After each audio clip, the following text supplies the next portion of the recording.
Hello everyone and welcome back to another custom diecast review. Today we will be reviewing the number 10 of Aric Almirola's Smithfield Ford Fusion that was in the Daytona 500.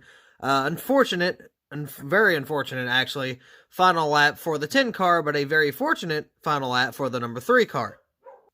After throwing a block on Austin Dillon, that sent the number 10 of Aric Almirola into the wall and sent the number 3 of Austin Dillon into victory lane, and the number 3 was in the victory lane circle for the first time in 20 years. Well, not really the first time, but the first time at Daytona in 20 years, because you remember he won that race in the 1990s. He won Talladega in 2000, so that's technically not really a victory lane within, 20 years, but you get what I'm saying. But anyway, yeah, I need to stop saying that. I don't know why I keep saying, but anyway, it's stuck in my brain. I can't get it out. Blah. I don't know why. It happens. I'm sorry. But this is the custom diecast from that race. Now, here is the reason why this diecast came about. If you know, good old ACS, I think it's, I don't know what, it's something network, I think it is. I believe it's like, I don't know, Aflac Racing Network, something like that, but either way, back in the day, he was called, of course, the ACS Aflac Cup Series, hosted by Gino Harvey, of course, the one and only, the diecast stop-motion god himself. But anyway, why do I keep saying that? Don't worry about it, it's fine. The reason this came about is he had a contest. It was, let's see if I can remember this correctly. You could get a diecast. I don't remember if it was a 164 or 24. I want to say a 24, but it was a 2021 24 of your choice, I think it was. I want to say it was the top 4 people that had that opportunity. Like the top 4 people would get the chance to get that from Mr. Harvey himself. So I entered this competition. What you had to do is you had to recreate a finish with diecast. You could use, original audio, stuff like that. What he counted was smoothness, paint. Paint schemes was a bonus. You didn't have to have those, but the paint schemes would have got you better placement. He said tickers. He said voiceovers, stuff like that would count for. Detail that would count for that competition. So, me being me, I'm like, you know what? I'm not here to win anything. I just want to see where I place. I believe I finished 2 out of the top 4. If I'm wrong, it was either I was 7th out of 5 or 6 out of 4. It was either or, but I was kind of close there. I almost made it. Almost. I didn't quite make it, but it was close.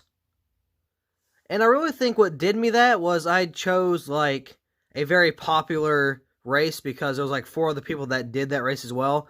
I should have went for, the 2018 Martinsville race from Truex and Logano and stuff like that. But no, of course, I went with the freaking biggest race of the year with the finish and, the number 3 being in Victory Lane and stuff like that. I should have saw that and I'm like, I probably should have, I probably should have thought about that, but I didn't. So, unfortunately, that's probably why I was out of the top 4 or 5, whatever it was. Now, if I did Martinsville, I want to say I would have gotten in. I'm being honest. Now, because I would have tried to make it so accurate as possible, especially where I saw it in person. And I have the custom race win of Joe Logano because I made that myself way a while back. So, technically, I could have used that paint scheme, and it probably would have been a lot better. But that is why this diecast came about, and I put more detail into it, because it didn't look like this when it was on the, when it was on the track for the competition, there we go. When it was on track for the competition, it didn't look like this. I didn't have the window net down, I didn't have anything like that.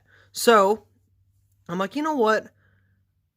I was going to host a contest, and I did host a contest, by the way. The contest was, I needed a logo for Bottom Bag Diecast, my eBay page. I'm like, hey, if you, whoever you are, if you get picked as the top, person for this logo, if I pick your logo, of course, I'll have the rights to use it and stuff, but you will receive 2 diecasts of your choice, 2 custom diecasts, stuff like that. And, we already picked the winner. I got one of his diecasts already. He picked the white Kurt Busch Monster Energy diecast. That one was going to be for sale, but I can just make more because it's still. I think I still have the template. I don't know. Actually, I don't know. I probably deleted it. I could just remake it if I needed to because I made it myself, so I didn't get it from anybody. But yeah, that he got that one, and then he was like, I'm kind of looking at the Aric Almirola. I'm like, okay, but it's not finished. I got to do some more detail to it. He's like, yeah, that's fine. You can do that, and I'll see what I can, if I want it or not. So I finished it. He ended up not wanting it. I'm like, okay, that's fine. And he sent me a template to make. So boom, here it is. And this will be available for sale on the Bottom Bag Diecast eBay page. It's not going to be available when this video goes up, but it will be available soon. I'm thinking around maybe Monday or so. But anyway, sorry to say that again. I hate myself. But yeah, so enough explaining everything. It's been 6 minutes and I have not reviewed the diecast. I was just trying to get some background information in there. I do apologize for that, but let's actually move on for this diecast. So you can see I got the hood popped up. It's not the best job in the world, but again, it was just for a, whatchamacallit, it was just for a competition. The damage didn't really matter. I wasn't really trying to get any detail or anything. I was just trying to pop the hood to make it look a little more legitimate. So, yeah, and then we got the back bumper back here, which we'll take a look at here in a second. So, on the roof, we got part of Smithfield. Not a lot. We got a lot of build-up and stuff just from the metal shavings. The Monster Energy banner, which is terrible because I have a terrible printer when it comes to small stuff like that. Got the number 10 Smithfield. Yeah, that's what that is. Oh, my banner's coming off on the back. I gotta fix that. Got the number 10 Smithfield right there. You got Almirola right there on the back. It's a little dirty. It's been hanging out for a while. Which means it just adds more race detail, I guess. Smithfield right there on the deck lid. Moving on to the back bumper. So where I got turned around and he hit the wall, and I actually got to fix that with black. He hit the wall and it kind of bent the thing down. I had to bend the whole rest of the car up this way just so this could be pointed down because, with it being small and it having, very little room to work with your parts and pieces, I really had no other choice. We got Smithfield, one headlight or taillight. Got the number 10 forward there as well. On the side, you got Smithfield, Haas, Mobile 1 right there. And then on the B post, I believe that's Ford, Mobile 1, Haas, and Smithfield once again. You got the, I can't think of it, the exhaust pipes right there. I believe that is Rush Truck Centers and Exalta there. Again, you got this little side pattern. Everybody knows the side pattern. Really, really nice. He's had it for... I don't know if he's going to have it in 2020. He had it in 2018, and then he had it in 2019, or 2021, I'm sorry. No, did he have it in 2019? I don't remember. I think he had it 2019 as well, but he had it 2020, I know that much, and then he had it for 2018 as well. So right here to the side, we got NASCAR race car, where the Monster Energy banner, or the logo is supposed to go. I did not add that. Mechanics wear 3M IR, I don't know what that is. It says underneath there, but it's a little hard to read. Lincoln Welders and Flowmaster right there. I painted the axles a little bit, nothing crazy. But I did paint those. Going around to the front, you can see the damage done by this diecast right here. You can see it actually looks pretty damaged. It's got the indentation right there on the Ford Fusion front end. It's got the splitter damage, stuff like that, the headlight damage. And if you go on to the detail part of the diecast, you can see we got the window net down right there. You can see the interior is painted. You see the roll cage right there that's painted. You got a gear shifter in there. There is no dashboard because the dashboard is actually located right underneath the hood. There's a little bit of glue there, so where I removed it, you can see right here where this little glue area is. That's where the dashboard normally goes. So of course, where it's up here, I can't just have it sticking out. So I had to remove it. I had no choice if I wanted it to be accurate. Now you got, of course, you got that detail there. Going underneath, you do have the under detail, I guess you could say. Now, I did have to do this. You see this little cut right here? I had to do that in order for that to fit back on the base, because with it being all bent and stuff, you can easily say that it did not want to go back on properly at all.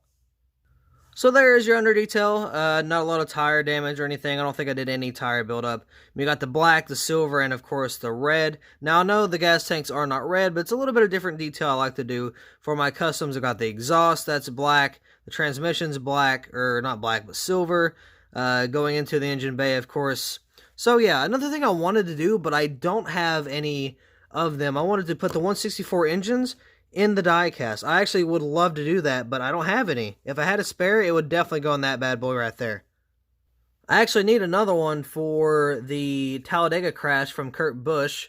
because his engine was exposed and I need one for that. I might find some donors or stuff like that. Maybe I can kind of get the engines out of. But anyway, yeah, that's going to be all for this Diecast review. So thank you all so much for watching. I know it was a little long. I do apologize. I had to get some information in there.